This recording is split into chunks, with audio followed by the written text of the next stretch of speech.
구청 가는 길에 옆에 앉아있던 분한테 내가 시조 외워주는 여자 유튜브 구독해달라고 말했을 때 39번째의 구독자가 되어주신 분, 전화번호까지 교환했었는데 어저께 전화가 왔어요. 그래서 쭉 봤다고 하면서, 그런데 그 제가 구정 때 한복 입고 찍은 거기에 왜 하여가만 입고 단신가가 없냐고. 단신가가 더 그 충절 같은 게 있는 건데 왜 이방원의 것만 하고 단신가가 없냐? 하려면은 단신가와 하고 하여가를 같이 세트로 하거나 아니면 하여가보다는 단신가를 해야지 하고 이렇게 좋은 조언을 주셨답니다. 그래서 제가 뭐라 말은 했어요. 제 생각에 그 당시에 고려시대 그 백성들이 살기 힘들었을 때 뭔가 새로운 것을 시작해보는 그런 것도 가치 있는 일이라고 내가 생각했다고 그런 말씀을. 나 같은 사람은 되게 변하는 걸 싫어해가지고 뭐 새로운 거 같은 거보다는 있는 걸 그대로 가는 걸 좋아하면서 이제 그걸 바꾸지 못하고 언제나 있는 것을 그대로 하는데 그래도 그 남들이 이렇게 뭔가 고치고 나가는 걸 보면 나는 못하더라도 그게 박수를 쳐고 싶은 생각이 들기는 하거든요. 그래서 물론 정몽주의 단신가는 그게 없었으면 어떡할 뻔했어. 그랬는데 하여가도 뜻이 있다고 생각하면서도 그분의 말씀에 참 감사했고, 그래서 정몽주의 이 몸이 죽고 그분이 이걸 39번째의 나의 구독자인 그분, 남자분이셨어요. 이 몸이 죽고 100번 고쳐주고 백골이 진토되어 넋이라도 있고 없고 임향한 일편단심이야 변할 줄이 있으랴. 내가 수백 번 죽어서 백골이 흙이 되더라도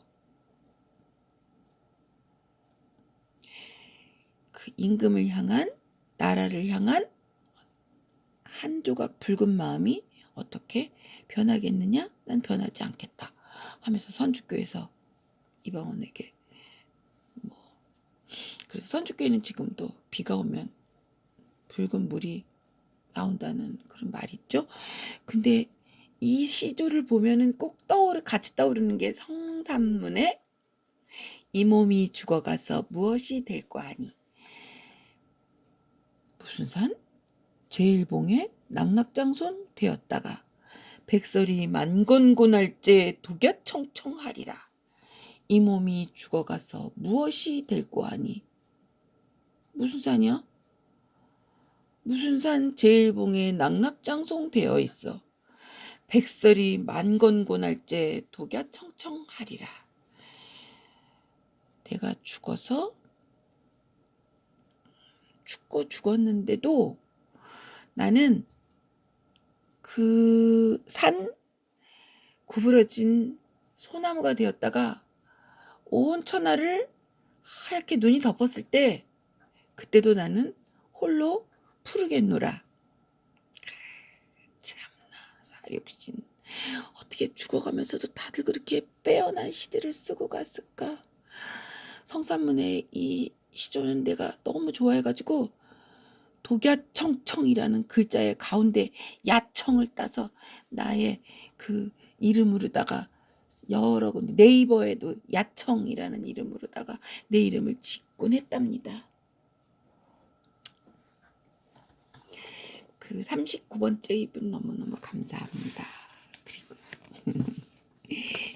어저께는 또 제가 아주 예쁘고 잘생긴 어떤 남자분한테, 제일 총명하게 생긴 분한테 또 나의 시조 외워주는 여자 유튜브에 42번째의 구독자가 되어주세요 하고 말을 했어요. 그랬더니 그분이 정말 그분도 바바리를 입고 뭐라 그럴까, 정말 총기가 있어 보이는 그 눈빛이 약간 가라앉아 있으면서 총기가 있어 보이는 그런 분이었는데, 어떻게 보면 약간 까다로울 것 같이도 보이는 그런 사람이었는데, 글쎄 웃으면서 막 지하철을 들어가면서 그 사람이 웃으면서 내가 볼게요 이랬거든요.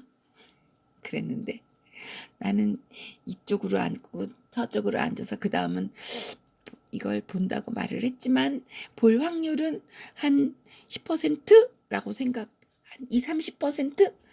아니야, 왠지 그 사람의 풍기는 게 한 60%? 막 이쯤 생각했어. 근데 집에 와서 이거 유튜브 보니까 42명 구독자 딱 돼 있는 거야. 그러면 그 사람이 바로 그 멋진 그 젊은 바브리 코트를 입고 눈빛이 아주 침착하게 보이는 그 사람이 약속을 지킨 거야. 그래서 잘해야지. 영상 편집을 배워야지. 아이 이거 뭐야. 이렇게 아날로 대답. 요전에 내 동생 책에 잘생긴 남자, 이렇게 이거보다 더 잘생겨서 훨씬 브레이트. 좋은 아내를 만나기 바랍니다. 나중에. 대답. 한 부자가 살았는데 그에겐 젊은 아내가 있었다. 그에게는 아내가 모든 재산보다도 더 소중했다. 이건 조금도 보탠 말이 아니었다. 그녀는 이제 아주 젊지는 않았고 그도 마찬가지였다. 그렇지만 그들은 두 마리 비둘기처럼 오손도손 살았다. 그는 건강한 두 손을 가지고 있었고 그건 그녀의 손이었다. 그리고 그녀는 영리한 머리를 가지고 있었는데 그건 그의 머리였다. 그녀는 가끔 그에게 이렇게 말했다. 여보, 난 잘 생각할 수 없어요. 난 모든 걸 그저 생각나는 대로 이야기하는 거예요. 그렇지만 그는 날카로운 판단력을 가지고 있었고 그의 재산은 점점 늘었다. 그런데 어느 날 그는 한 채무자를 떠맡게 됐고 그의 재산을 압류하지 않으면 안 되었다. 하긴 그도 결코 착한 사람은 아니었다. 그래서 그는 그 사람과 긴 말 하지 않고 재산을 압류해버렸다. 그 사람은 지금까지 살아온 집에서 하룻밤을 더 자고 낯선 곳으로 가야만 했다. 그런 다음 아침에 모든 재산을 내놓게 돼 있었다. 이날 밤 그의 아내는 잠을 이룰 수 없었다. 그녀는 자기 남편 옆에 누워서 곰곰이 생각하다가 벌떡 일어났다. 그녀는 일어나서 자기 남편이 재산을 압류하려고 하는 그 이웃 사람의 집으로 밤중에 건너갔다. 왜냐하면 그녀는 자기 남편이 맡게 된 그 이웃 사람을 도와줌으로써 남편의 마음을 상하게 해서는 안 된다고 생각했기 때문이다. 그리고 그녀는 또한 그 이웃 사람의 고통을 당하는 것을 참아볼 수 없었다. 그 남자도 아직 안 자고 있었다. 그녀의 추측대로 그는 자기 방에 앉아 마지막 몇 시간을 즐기는 중이었다. 그는 그녀를 보고 깜짝 놀랐으나 그녀는 재빨리 그에게 자기 폐물들을 내주었다. 그녀가 그 일을 하느라 시간을 너무 지체했던지 아니면 그녀의 남편이 잠결에 그녀가 자기 옆에 없다는 걸 느꼈던지 그는 잠이 깨어 역시 자리에서 일어나 집안을 둘러보다가 그녀를 찾았고 화가 나서 길로 나섰다. 그때 그는 자기 이웃집의 불빛을 보고 그가 남에게 넘어간 물건을 파묻는 게 아닌가 보려고 그리로 건너갔다. 그리고 창문을 통해 자기 아내가 한밤중에 이웃 사람의 집에 있는 걸 보았다. 그에겐 그녀의 말도 들리지 않았고 또한 그녀의 손에 있는 조그만 상자도 보이지 않았다. 그의 머리끝으로 피가 솟구쳐 올랐고 자기 아내가 의심스러워졌다. 동시에 그는 주머니 속에 칼을 움켜쥐고는 어떻게 두 연놈을 해치울까 곰곰이 생각을 해냈다. 그때 그는 자기 아내가 말하는 소리를 들었다. 자, 받으세요. 난 내 남편이 이러한 죄를 짓는 걸 원치 않아요. 그리고 나는 또한 당신을 도와줌으로써 남편을 기분 나쁘게 하고 싶지도 않아요. 왜냐하면 당신은 나쁜 사람이니까요. 그러면서 그녀는 문께로 갔다. 그 남편은 재빨리 몸을 숨겼다. 그녀는 재빨리 밖으로 나와 자기 집으로 뛰어갔기 때문이다. 그는 아무 말 없이 그녀의 뒤를 따라갔다. 이렇게 읽는 동안에 어두워졌겠네. 그리고 집에 돌아와서는 자신이 이웃 사람의 집을 빼앗으려 했다는 데 대한 양심의 가책 때문에 잠이 오지 않아 들판으로 나갔었다고 그녀에게 말했다. 그러자 그녀는 그의 품에 안기더니 흐느껴 울었다. 그녀는 너무도 기뻤던 것이다. 그러나 그들이 다시 함께 잠자리에 들었을 때 그 남편의 양심은 이제서야 비로소 가책받기 시작했고 그는 말할 수 없는 부끄러움을 느꼈다. 왜냐하면 이제 그는 2번이나 비겁한 짓을 저질렀기 때문이다. 즉, 한 번은 아내를 의심했을 때였고 또 한 번은 그녀에게 거짓말을 했을 때였다. 그는 너무도 부끄러워서 나는 아내와 같이 살 자격이 없는 놈이라고 스스로를 꾸짖고는 다시 일어서는데 건너편의 이웃 사람이 자기 집에서 그런 것처럼 방 안으로 들어가 오랫동안 앉아 있었다. 그렇지만 그가 형편이 더 나쁜 편이었다. 왜냐하면 그는 도움을 거절했기 때문에 아무도 그를 도와주는 사람이 없었기 때문이다. 그래서 그는 아직 어두운 새벽녘에 자기 집에서 나와 정처 없이 바람 부는 대로 걸어갔다. 그는 아무것도 먹지 않고 하루 종일 길을 걸었다. 그 길은 사람이 살지 않는 곳으로 뻗어 있었고 마을이 나타날 때면 옆으로 길을 꺾었다. 저녁에 그는 시커먼 강가에 이르렀고 그곳에서 아무도 살지 않는 쓰러져가는 오두막집 하나를 발견했다. 그런데 그 집 주변의 들판에는 약초들이 지천으로 널려 있었고 강에는 물고기가 풍부했다. 그래서 그는 3년 동안 그곳에 머물면서 약초 캐기와 고기잡이로 시간을 보냈다. 그러자 그곳이 너무 외로워졌다. 다시 말해 물소리가 그에게는 너무 크게 들려졌다. 그리고 마치 먹을 걸 보고 달려드는 새떼처럼 온갖 생각들이 들끓어올랐다. 그래서 그는 도회지로 나갔고 그 다음엔 정처 없이 여러 도시를 돌아다니며 구걸을 하고 교회당 안에 들어가 무릎을 꿇었다. 그렇지만 시간이 지남에 따라 갖가지 상념들이 그를 압도하고 그를 못 견디게 괴롭혔다. 그래서 그는 술을 마시기 시작했고 사슬의 매 놓기에는 너무 너저분한 개처럼 이리저리 쏘다니기 시작했다. 그러나 그러는 동안에 여러 해가 지나갔다.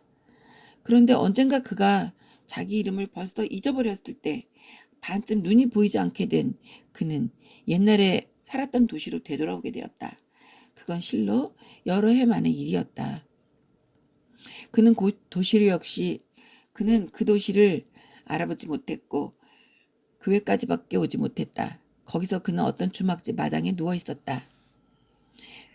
그런데 어느 날 점심때쯤 길 가던 한 여자가 마당 안으로 들어와 주인과 이야기를 나누었다. 그러나 그 거지는 그 목소리를 듣는 순간 온몸에 소름이 끼쳤고 가슴은 더욱 빨리 고동쳤다. 그건 마치 아름다운 음악이 있지만 그걸 즐길 권리가 없는 사람이 잘못해서 어떤 홀 안에 들어온 것 같았다. 그리고 그 사람은 거기서 얘기하고 있는 것이 그의 아내임을 알았지만 한마디도 입 밖에 내지 않았다. 그는 그녀가 지나갈 때 그저 손을 내밀었을 뿐이었다. 그러나 그 여자는 그를 알아보지 못했다. 왜냐하면 그는 원래의 모습과는 전혀 달라져 있었기 때문이다. 그를 보고서는 그처럼 사무치는 고뇌를 지니고 있다는 걸 전혀 알아볼 수 없었다. 그렇게도 그의 얼굴은 변해 있었다. 그래서 그 여자는 그를 지나치려고 했다. 왜냐하면 흔해 빠진 게 거지였고 그는 뻔뻔스러워 보였기 때문이다. 그러나 그 남자는 입을 열어 뭔가 말을 하는데 성공했다. 그건 마치 여보라고 부르는 소리 같았다. 그러자 그 부인은 허리를 굽히고 그를 뚫어지게 쳐다보았다. 그리고 그녀의 무릎이 떨리기 시작했고 그녀의 얼굴은 창백하게 질렸다. 참, 그 여자가 남편의 모습을 보고 실망해서 그랬는가 생각도 할 수 있지만 다음. 그리고 그가 자기 심장이 뛰는 소리를 더 이상 듣지 못하게 됐을 때 그녀가 말하는 소리가 들렸다. 아니 여보, 당신은 어떻게 그렇게도 오랫동안 날 기다리게 하셨어요? 그래서 난 이제 보기 싫게 변해버렸어요. 7년이라는 세월이 나에겐 고통이었고 나는 하마터면 당신을 의심할 뻔했답니다. 끝. 말하자면 여자 중에서 최 1급의 여자라고 생각합니다. 바브리 코트를 입고 나의 말에 웃으면서 수긍해주고 약속을 지켜주신 나의 42번째 구독자님, 부디 이렇게 진국의 여자를 만나길 바랍니다. 항상 옳은 사람 만나서 앞으로의 긴 여정이 행복하시기를 기원합니다.